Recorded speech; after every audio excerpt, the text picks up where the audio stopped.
প্রযুক্তির নিত্য নতুন উদ্ভাবনে বরাবরই আলোচনায় থাকে সিলেটের শাহজালাল বিজ্ঞান ও প্রযুক্তি বিশ্ববিদ্যালয়। তারই ধারাবাহিকতায় এবার বাংলা ভাষায় কথা বলতে পারে এমন রোবট তৈরি করেছেন বিশ্ববিদ্যালয়ের 11 জন শিক্ষার্থী, যার তত্ত্বাবধানে ছিলেন অধ্যাপক ডক্টর মোহাম্মদ জাফর ইকবাল। সংশ্লিষ্টরা দাবি করছেন এটি দেশের প্রথম সোশ্যাল ইন্টারঅ্যাকশন রোবট। শফি আহমেদের ছবিতে গুলজার আহমেদ বিস্তারিত জানাবেন। তোমার নাম কি? আমার নাম রিবো, আমি সোশ্যাল রোবট, আমি মানুষের মতো কথা বলতে পারি।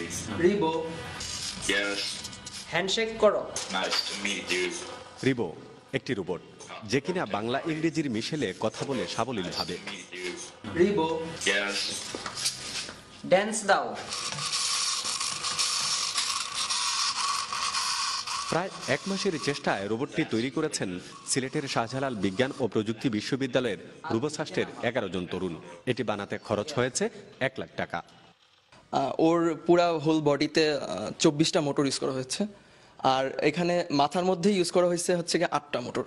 তো এটার কারণ হচ্ছে কি আমাদের মেইন টার্গেট ছিল যে ওর মধ্যে যেন ফেসিয়াল এক্সপ্রেশনগুলো যেন আমরা হচ্ছে অনেক ভালোভাবে আমরা ইমপ্লিমেন্ট করতে পারি।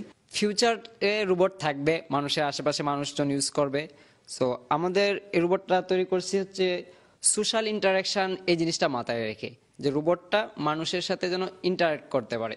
চোখ বন্ধ করো। ইয়েস, চোখ খুলো।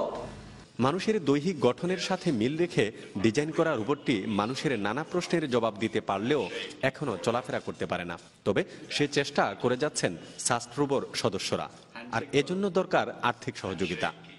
আমরা যদি এটাকে হাঁটাতে চাই, যে মেকানিক্যাল যে আরো অনেক কিছু ইমপ্রুভ করতে হবে। সো আমাদের একটা আরো ভালো উন্নত মানের মেকানিক্যাল ল্যাব দরকার। রোবটটি তৈরির তত্ত্বাবধানে ছিলেন বিশ্ববিদ্যালয়ের শিক্ষক ডক্টর মোহাম্মদ জাফর ইকবাল। বললেন, দেশে প্রথমবারের মতো এই ধরনের রোবট তৈরি হয়েছে, আর এ কাজে শিক্ষার্থীরা সহযোগিতা পেলে আগামী দিনে নতুন নতুন আবিষ্কারেও আগ্রহ বাড়বে তাদের। বাংলাদেশে সায়েন্স ফিকশন সমিতি নামে একটা একটা অর্গানাইজেশন আছে। তারা আমাদের স্টুডেন্টদেরকে রিকোয়েস্ট করেছে, তোমরা এই ধরনের একটা রোবট তৈরি করে দিতে পারবে কিনা, এবং সেই জন্য তারা এটা তৈরি করে দিয়েছে। পরবর্তী প্রজেক্ট হিসাবে আমি যতদূর জানি যে এই রোবটটা এখন দাঁড়িয়েছিল এতদিন, তাদেরকে হাঁটানোর চেষ্টা করবো, হেঁটে হেঁটে যাবে। হাত নিচে নামাও। হাত নিচে নামাবো। গুলজার আহমেদ, চ্যানেল 24, সিলেট।